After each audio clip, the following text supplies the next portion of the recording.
How to pin Instagram comments in both Android and iOS. That's I'm going to show you guys in this quick video, so let's get started right away. So firstly, open your Instagram app and then click on your profile icon in the bottom right corner. After that, you come to your profile page, and here you can choose any of the posts that you want to pin the comments. So you can open any of the posts that you want to, in which you want to pin any of the comments, and then go to the comment sections of the your post, and then you have to long hold any of the posts that you want to pin.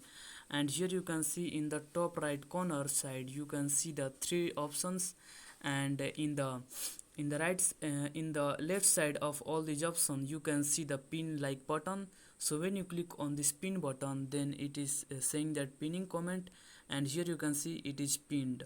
So that's basically that how you can pin the Instagram comments.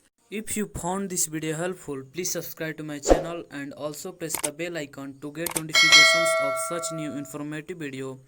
And also don't forget to like, share and comment on this video. Have a good day.